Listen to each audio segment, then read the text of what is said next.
Another episode, the Lightdrop podcast. Two friends talking creative and beyond. My name is Jamil. And my name is Jeff. All right, Jeff. So I want to start this one off with a question for you. Just tell me something that excites you, man. Tell me what you've been thinking about. Something to work on or to read about. Just I want to feel it. I want to feel that energy. Tell me about something that's been exciting you lately. Yeah, so something that's been exciting me lately has been anime. Anime has been I've been pulling a lot of inspiration from some of these like more tech heavy animes, looking at the What do you mean textures of tech heavy? tech heavy, like let's say like Ghost in the Shell, Okay. um, things like that. I've been watching that new Pluto one also, which is about like robots trying I've, to become human, kind of like they're is trying to that figure out their emotions. what is that on? Cause Netflix. yeah, that's what I Yeah. thought. Okay, I might check that out. Cause I went through a big anime kick, but it's been years, I think, since I really kind of watched anime. But I love anime. I'm kind of like on the outside fringe. Like I wouldn't call myself a big anime person, Yeah. but I do love it. I love anime. I mean, right behind me I have Hunter Posters. Hunter. Yeah. Yeah. No, man. And I'm the same way. Like, I'm not like people. If you start name dropping characters, voices, or actors, whoever voice actors, I won't know who they are. I won't know specific, episodes or I don't know. Yeah, yeah. Yeah, some But I people like, go, wow. yeah, some people know the details, right? But I think just on the surface level, every time I watch an anime that gets me excited, I'm just like, I want to make that, even though obviously I can't, I'm not an animator, but seeing something that's so cool that you're like, I want to reproduce that somehow, some way is what like gets me excited about those animes. Cause I'm like, some of them are just, man, Yeah, I know what you they go mean. hard. I honestly feel like that's something that a lot of people get excited about with anime, even if they don't realize it. It's that just the nature of the design or the aesthetic, how it varies per different anime. It's almost like I think an analogy I would use that I know a lot of people would resonate with is some of the early Fast and Furious movies that just made me want to race illegally. Like when I came home from the theater after seeing the first Fast and Furious movie, I mean, I was only like 10 or 11, but I needed like all the racing video games, all the just like steering wheel. Like I just wanted to like do that. And it got me so excited to just kind of like your imagination just runs with like all these different places, like just from the idea of this world that you like experience. I feel like that's one of the big things that gets people excited about anime is it's just the possibilities are endless. It's always a different universe that you're in, and then you combine that with this unique aesthetic that it has. It just kind of takes you through all these different ideas of your own of how it could go and how something else could look. And Yeah. yeah, Yeah. And they're really pushing, man. They, like, there's some that they've built worlds so well, like, Akira is a big one. And you know, Kiki's Delivery Service, all those from Studio Ghibli. Just mm, amazing, man. Like they really give uh, anime the respect that it deserves. Now it's maybe there's a couple that are being pushed out quickly, but if you really look at those older ones, even some of the newer ones, the way that they're building the worlds, it's so exciting to see. yeah. Motivating. There's some mediums that you can't rush, and if you do, you notice. Like stop motion is another one. where you don't have a good stop motion full film come out often, but when it does, like, you know that it's been in development for some time, and there's no shortcuts to that can get taken for mediums like that. Yeah, anime is one of those. I think another one for me is writing. I've gotten big into to I've always enjoyed writing like little short stories even when I was in like elementary school, but I never finished them. I would always start them, and like I would just start a million of them, and and I would say maybe in the last 5 6 years or so, I just have been enjoying writing like fiction and coming up with stories and learning how to craft worlds and everything. So yeah, Yeah, animes and all the storylines there are definitely just like a whole feeding ground for inspiration. yeah. And I thinking about it, even like you mentioned, writing. I think it's such a valuable skill that's like for an artist to have. It's always something that I think that I want to keep working on. Definitely, even I want to be good at it. I don't want to just know how to write a little bit of copy because I think being able to understand a story and being able to layer it correctly and communicate it with words, it's super. I mean, it's straightforward, but it's a different way of thinking about creativity that I want to definitely pursue because I think it's basically like drawing. I mean, you're drawing on on paper and you're coming up with ideas, and um, it's like every time I've improved my writing just a little bit, it's always made me a slightly better artist and designer. So I definitely want to also I want to practice Yeah, some better writing. yeah.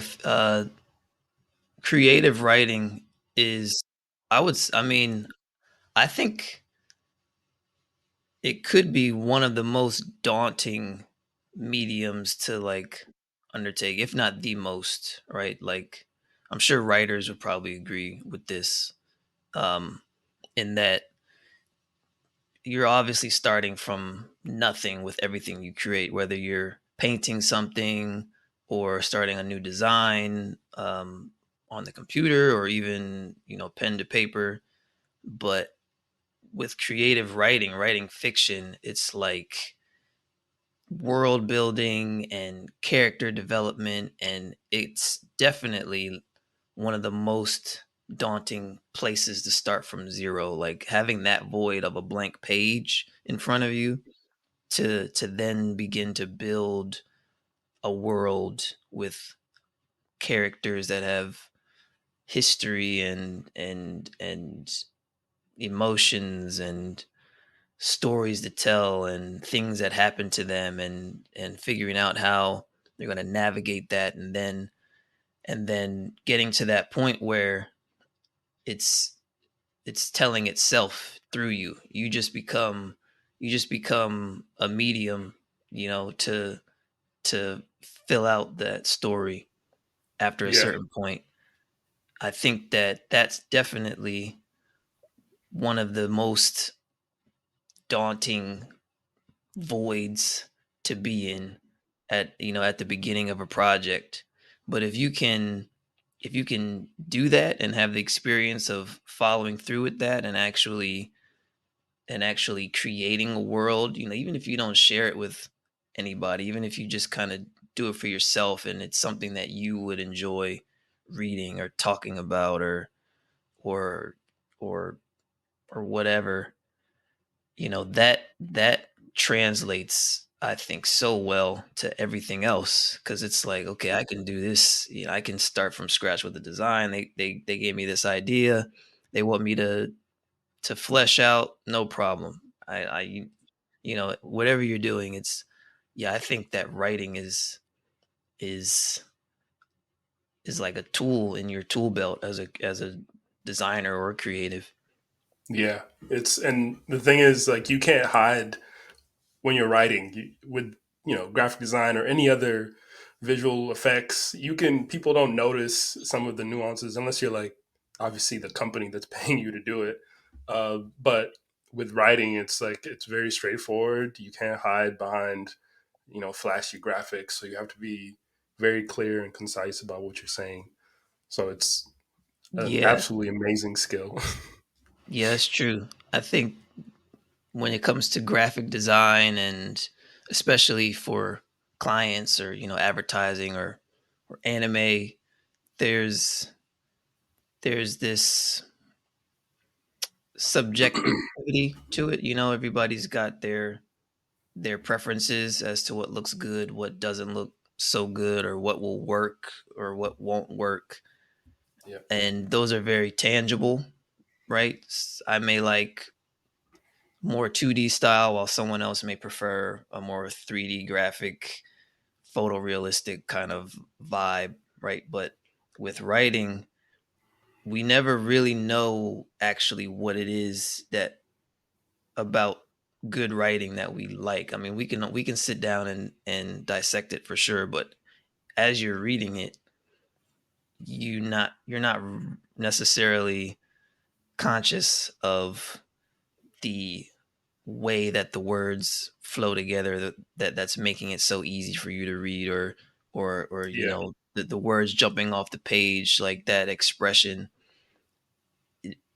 A good writer makes it seem so easy and so simple that you're yeah, just like, this is just the book, this is just a really good story.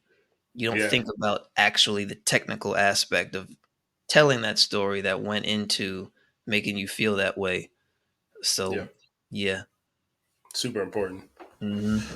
So besides writing, what else has gotten you inspired recently and creative, motivated, things Yeah, like I that? mean, like I said, I've been doing some creative writing for past several years now. I've been working on this book off and on for, yeah, probably like the last 5 years. This Wow. fiction novel that Yeah. I've had in my head, just um it comes and goes. I've started it quite a bit. I fleshed it out, but one of the things that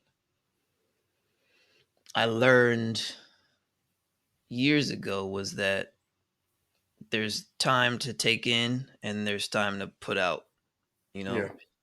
And at first I felt like I was wasting time doing nothing by not writing my book, but Hmm. over time I've come to learn that every time I go back to it, I have this new perspective that's helping me flesh it out even further. And I realized that I never stopped writing it, in experiencing things I've experienced in life and relationships and ups and downs. That's writing my book. Hmm. That's kind of the way I've been seeing it anyways. Yeah. No, So I get that. yeah, so Yeah. there's been this very subtle like undertone in my own mind for the past 5 years of this book that I'm writing, even though I may not have actively been writing it the entire time. It's always there. I'm always just having these ideas of like how I can add to it or what this character may do based on the things that I'm experiencing and living out. And on top of that, this book, and I'm being vague on purpose. I'm not going into the details of the book because it's Yeah. gonna come No. out. It's gonna come out Yeah. eventually. I'm gonna publish it and everything. But there's also a music aspect to it. As you know, I write music, and I've been doing that for years. So one of the characters in the book is a musician, and so in me writing his story and some of the things that he creates, I'm I'm finding that I need to do that myself too, Mm. you know. So Yeah. I've had this, like I said, very very subtle undertone kind of riding beneath everything that I've been living and experiencing over the past several years, that I've been just jotting notes down for my book. So that's what's been exciting for me Hmm. lately, is even when tough things happen or unexpected things happen, I just remember the book that I'm writing and how beneficial it will be in me writing that, Hmm. you know. So yeah, just using your experiences. Gotcha. Yeah, that has me thinking about. I've been thinking about like 3D a lot Mm. because when I was at in school, I like that's what excited me the most about industrial design was getting to do like some CAD modeling. So I've been like thinking about how am I going to get back into it without necessarily one like paying for the programs because I want to get back into like hard body modeling. I think that's what it's called. Surface or yeah, Oh, hard surface modeling. hard surface modeling. Yeah. Yeah. Um, but just approaching it differently now that I haven't. I'm not being forced to like make things. Not forced, but obviously for a class, you need to make stuff, and you don't have a choice because you got to pass the class. But now I have so much more freedom. I can approach it differently and really enjoy a lot of it because it's not there's not this pressure of having to deliver on it. So I want to get back into it because I think it's when I first started learning about graphic design, 3D was something that I was learning along with it. So like Cinema 4D was like, and I probably would have gotten into Blender if I'd known about it when I first started school. But it was just always something that I was always like in the back of my mind. If I can connect um, anime to what I'm doing, I'm gonna do it. And that was what happened. It was like 3D, like game design, anime kind of tech future ish. I need to do something with it. So Yeah. yeah, now I want to get back into it for sure. I think It's 3D design weird is 'cause it's like you would think that it's simple to just work on something like that on the side, but when we get up and running with our careers and day-to-day life and leaving school, if you went to school, you build up this momentum of quote unquote adult life, right? Responsibilities and so on and so forth. And if you're not careful, you can trick yourself into thinking that these things are, I don't have the time because I have more important things to take care of. right. But it's the most important thing to take care of, right? Like, Yeah, if you're someone who identifies as an artist, you would call yourself an artist, like we mentioned a bunch of times before. Like, everyone is a creative, everyone's creating something for themselves or for others. But if you're actually someone who calls themselves a creative, then you got to create. You got to look for opportunities to make things, learn new things. And oftentimes they're not far. If you really just kind of sat down and said, what do I want to do? Like, what I want to make, answer would probably come pretty quickly to you. And it's probably something very simple. I want to paint something. I want to embroider something. I want yeah, to, you know, write model something. something. Yeah, Yeah, and like you said, 3D modeling. And you know what I think we've kind of gotten tainted with in society is just the need to feel like you need to monetize it in some way, shape, or form. yeah, And not only do I think that keeps people from starting to learn something new or to build something new, but if they do actually start that process, then eventually in a lot of cases I think it starts to creep into their creative process, and it starts to get influenced by this idea that I need to monetize it in some way, Yeah. shape, or form. And I think the reason for that is because, you know, money is energy. And so you're putting all this energy into something and you feel like you need to get some of it back, you know, Yeah. by way of currency, money. But I think that that's kind of the true challenge of an artist is to really be unafraid to just unselfishly give that energy into your project and subsequently into the world, you know, without expecting anything in return. That's that's what can be scary, right? Yeah. Yeah. Because you don't know if obviously you'll get the reciprocated energy back. I think Yeah. about that with when you're starting out and no one has validated any of your ideas. You're kind of worried about maybe you're not even sure if this is the thing that you should be doing.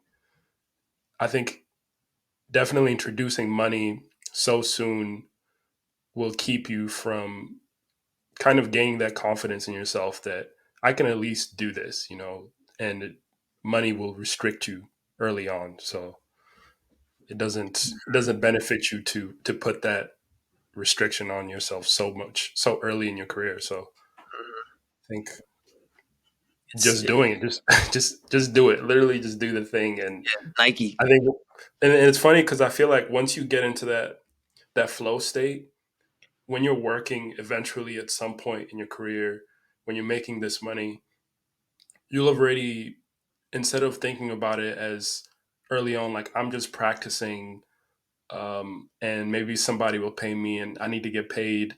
You're kind of practicing. Um, Creating itself, and that is valuable in itself. So it doesn't matter if you're making money, you're still just practicing creating, and that's the most important thing, I think. Well, think about it, right?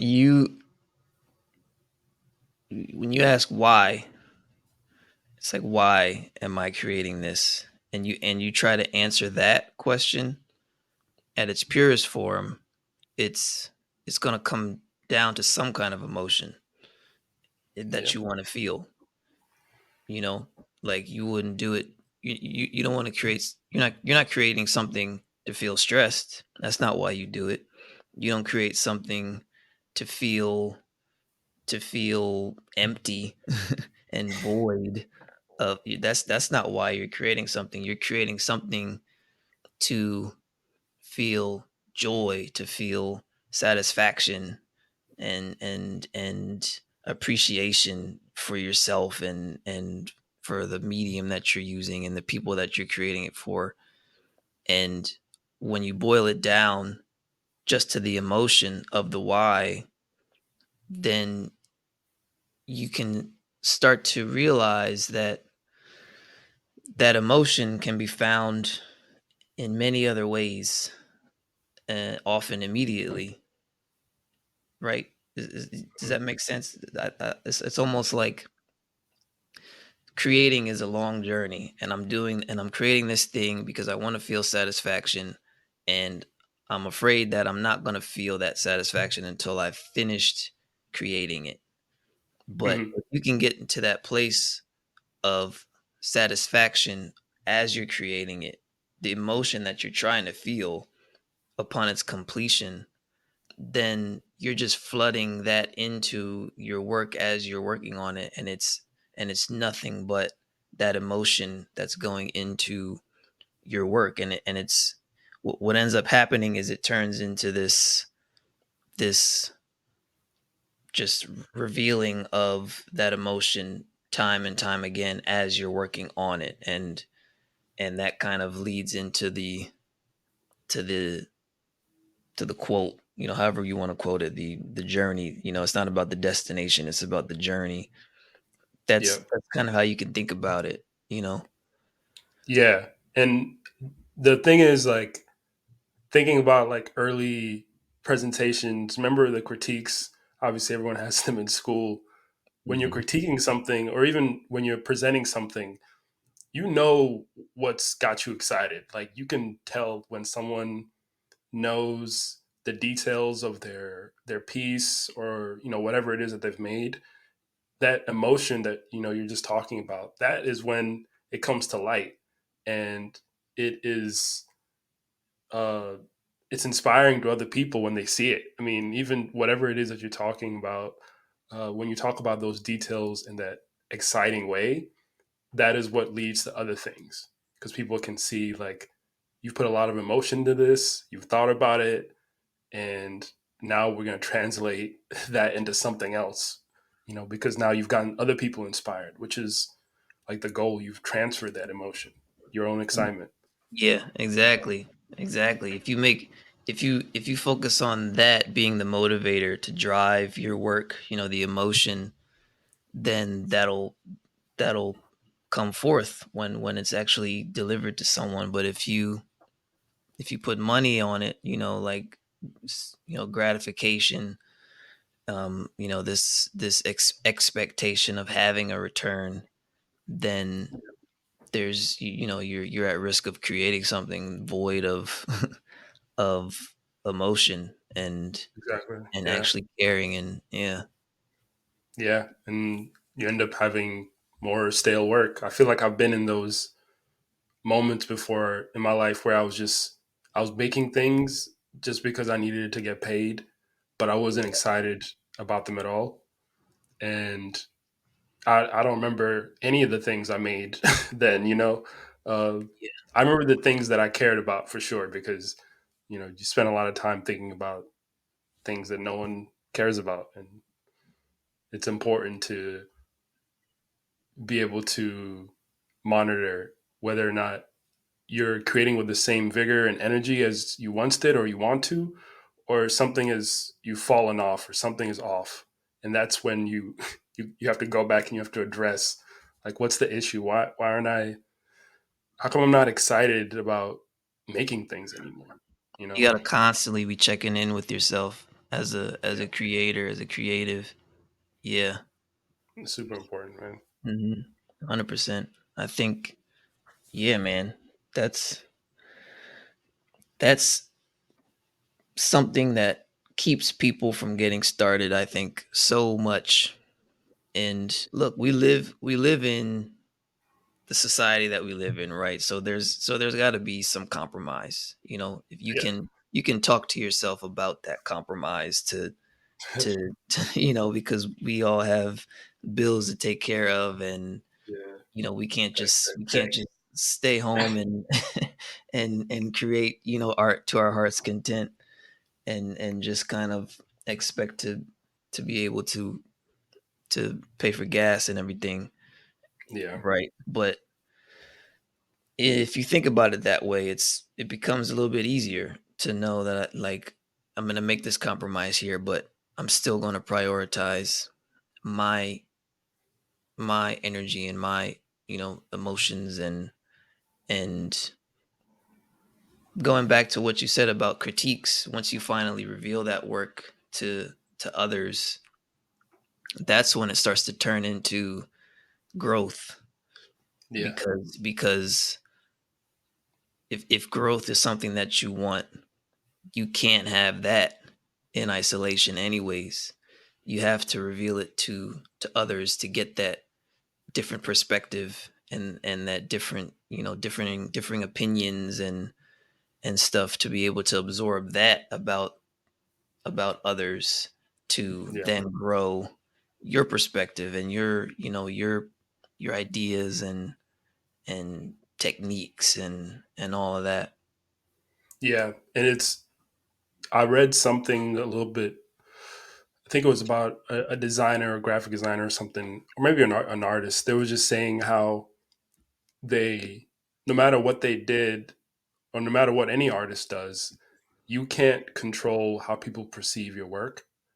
So, and I think that translates with everything beyond, just uh, graphic design specifically. I think it translates to other work, and it comes back to being able to see that work outside of your own ego, and putting it in front of people is probably the best way to get that ego like relinquished, so that you can actually focus on what's actually there. Because I think there's a different way of it. Maybe you do have this emotion that's connected to this work, but it's so deep that you're not willing to allow anybody else to see it. And along the process, you built this like ego to protect yourself from showing it to anyone. And that's just a Get it out. reflection of what you're going through, if that's the case Yeah, too, you know? yeah. Yeah. Because I mean, I think I'm also still kind of the same way. I'm like worried about putting my work out there. Um, I'm worried about people seeing it, even though I've made work, I've gotten stuff out. I think there's definitely this big ego that is constantly like attached to my back. You know what I'm saying? Like that I don't want to show any of my work to yet, because I feel like it's not it's not up to my own standards. But I know that sharing it will help somebody else. It'll help me with my ego problem.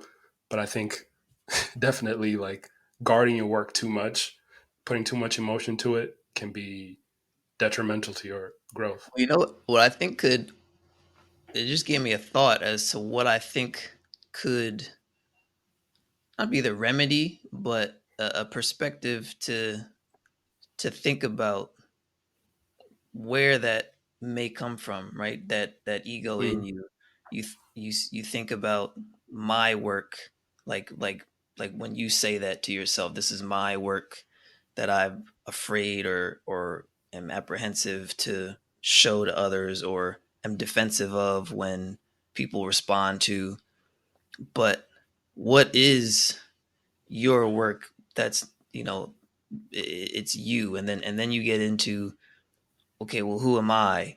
I'm just mm, a I'm just a reflection of my environment, right? My all the experiences that I've lived, the emotions that I've experienced and have been influenced onto me by my friends, my family, their families, and you're just this culmination of experiences and influences from others. So when you kind of go back in time to really dissect who you are and who it is that's creating this, in a way it's a collaborative thing. In a way it's all of those people's work too. yeah.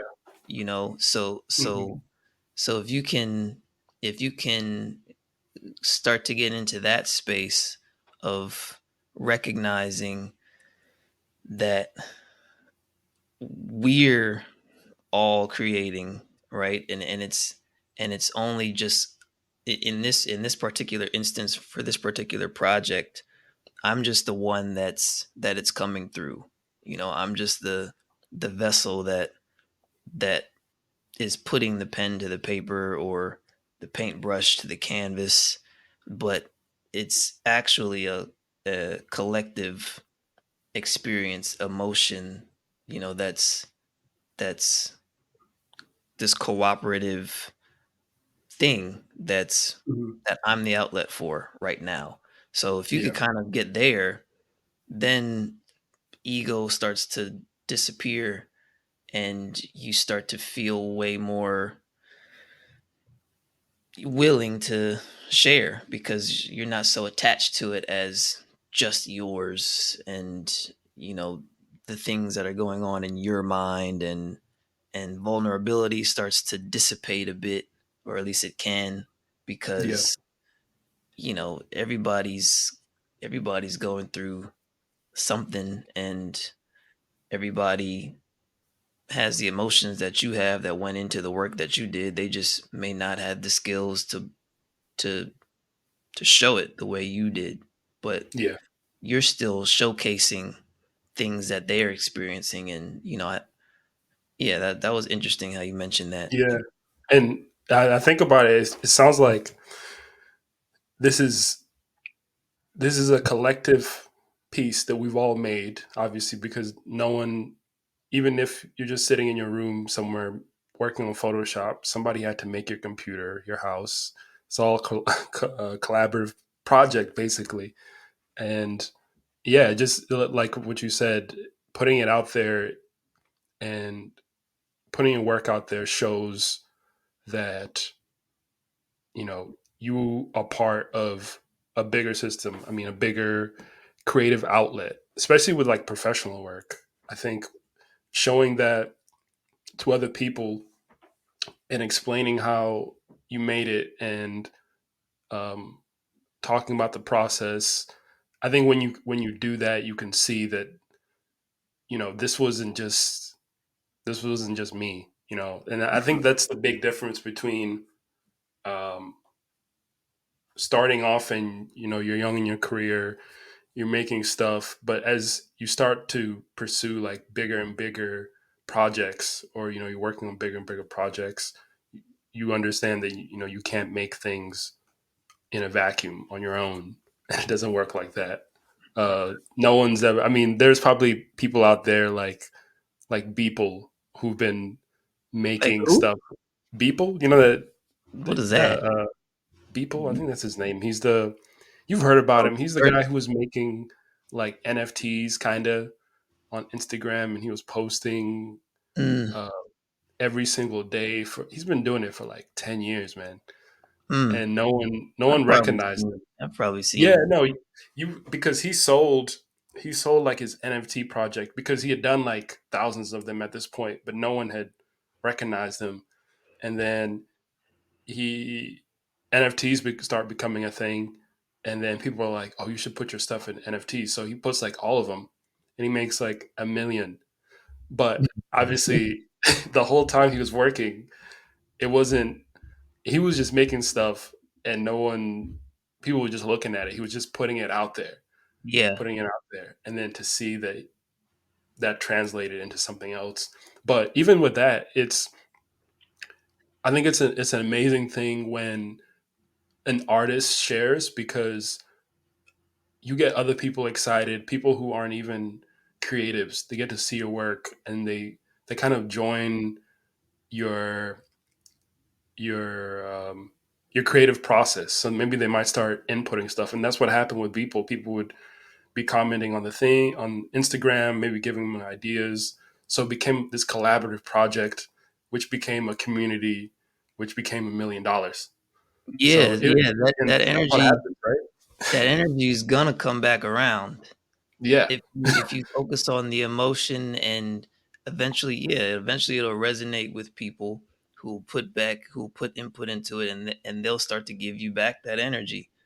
yeah, And in our society, eventually that's going to manifest as money, right? It has to yeah, manifest as money in some way when people are giving their energy back to you, and when you can kind of release yourself of having to put that in, of expecting that back immediately. It could kind of free you up to really create something that people will resonate with and want to compensate you for with their energy and their emotion. and and what you're saying about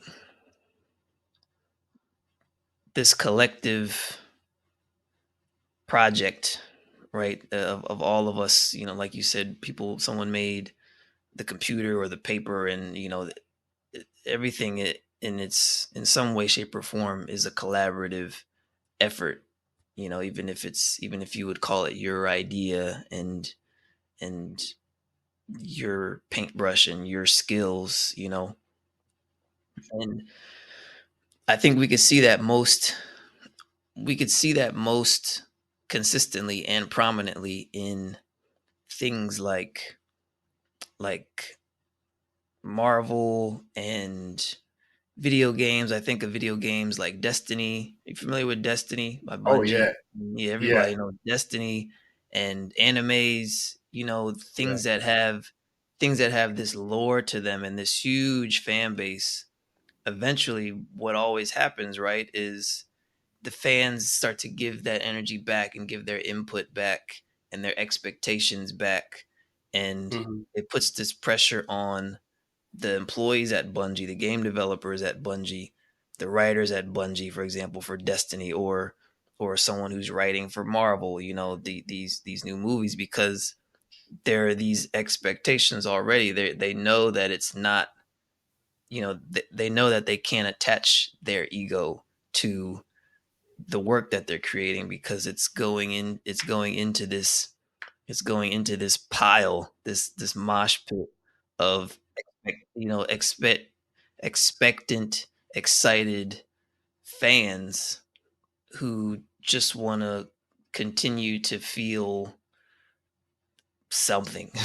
Yeah, So a lot of pressure. for those artists, it's it's not an option to create something without an ego, and to just really accept that I'm Mm. just the vessel that this greater story is being told through, to just Mhm. deliver to these wonderful, respectful fans. They'd be Yeah, like, exactly. Be roasting roasted, you, telling you about how mad. mad, and how, like, what were you doing for the past year that you came out with this trash kind of thing, and and then you see on Reddit, and employees are just like, Jesus, these fans are brutal, and but it just goes back to that energy. It's this energetic exchange that our creativity and our creative ventures are. Yeah. And sometimes, like you said, it's received negatively and comes back to us being able to protect it. I mean, I'm pretty sure those game studios, game dev studios, it's it can be incredibly difficult to be creating at a high level when you're being, like shot down by fans that, or you didn't get the feedback you thought you would. So I think Mhm. it's even more important than when you're working in like super high production place, like the way that you were working in cinema, movies, everything like that. It's it's more important than ever because you the things that you create are going to be put out, and a lot more people are going to see it, and they're going to be able to critique it. So being able to separate yourself from that and reduce your ego a bit allows you to create even more because you realize that it wasn't just me who made this thing. It was a bunch of us. We had this idea. It wasn't just I didn't mess up this whole project by myself. It was a collaborative project, and some things didn't go right. But yeah, I think just coming back to that, like removing your ego from the project constantly. When it's out, it's out. You do the best that you can, and you come back and you try and go even harder. So Yeah, but I mean, even if it's received negatively, you can still kind of, and I'd be curious to speak, because I've worked in big productions like this before, but it was never on something um that's had this history of episodes and episodes, and movie after movie. It was one-off projects that I worked on. So, and of course, I was just, you know putting my skills to use to bring out this greater vision. But when I think of, like, what we were talking about specifically, with, we're sticking with Bungie, and they're making Destiny, and if they were to come out with an expansion or a story or something that wasn't well received, I'd be curious to speak with an employee, a game dev at those studios, to who's experienced that, over the course of their career, like, many times, and someone who's very understanding that it's just this natural thing, right? mm, There's never gonna not be some group of, even if you fragment the fans, some group of people who are displeased and are directing, that energy at you, saying that things should have been done this way. Why weren't they done this way? And you definitely get to a point, I'm sure, as a professional who's, even if you're not conscious of it, you're completely remove that ego. You're just enjoying being a part of it, being a part of this community, Mm, this story that's developed, the story within the story that's developed. And I'm sure it could just, even with that, could be fun, yeah, to to people with the right mindset. Is just like, this is just creating and getting this feedback in this way, seeing people's passion. And I'm human, so of course I might get frustrated and want to retaliate back with my own words, but all of it is just this creative, collaborative, energetic exchange that's manifesting as video games and movies and stories and anime. And yeah. yeah. And speaking of that, I think to close off, I feel like we've talked about a lot of interesting things, but I think when it comes back to it, it's that, like you said, that creative mindset. What are you doing inside? What's going on inside your head while you're making things, when you're putting them out there? How other people are receiving them? What are those conversations that you're having with yourself? Because those conversations tend to get louder the more you're experiencing something. If you have that echo that is constantly negative, and then now you're dealing with the ego, you're obviously tired because the production schedule is like 1 week. Those things start to pile up. So having a creative mindset as you grow in your career is super important. You got any thoughts on that? Any closing remarks? Yeah, I mean, we've talked about this on the last couple episodes, is just that that energy output as a creative professional that you have to be very mindful of, and to not get to the point that you've depleted yourself, because it's not just about physical energy to be able to get up in the morning and go to the gym after work, and Hmm. play with your kids also, and have time to handle things on the weekend. It's this energetic exchange, like we've been talking about for the past however 40 minutes, that Yeah. that is the art that we're creating, whether we're contracted to do it by someone else who's saying, hey bruh, here's $4,000, you do Yeah. this for me, because I don't want to do it myself, or I don't know how to do it. So I'm having you do it, Hmm. and I'm expecting your energy to do it. And you can't just get into creative professions just kind of uh sloppy and not conscious of that, you know Yeah. not mindful, I guess that's a better word. You Yeah. Yeah. can't not be mindful that that's what's going on, because if you aren't, then you'll be depleted. You'll allow that to deplete you, and you need to make sure that you're being selective with your energy, that you're putting in energy for yourself, that you're expecting it back in ways that may not necessarily be tangible immediately, right? But to understand that we're putting in way more than just time. We're putting in Yeah. emotion, we're putting in experiences, we're putting in, our friends' experiences, our parents' experiences, all, what we hear on the news is all coming through us Well, and out of exactly. us. And you gotta be you gotta be you gotta be selfish almost Yeah. in taking care of yourself and your energy, and that's one of the big things that I've learned over the past several years as a Yeah. creative, you know, as a Yeah. creative professional. Absolutely. But yeah, that's the pod.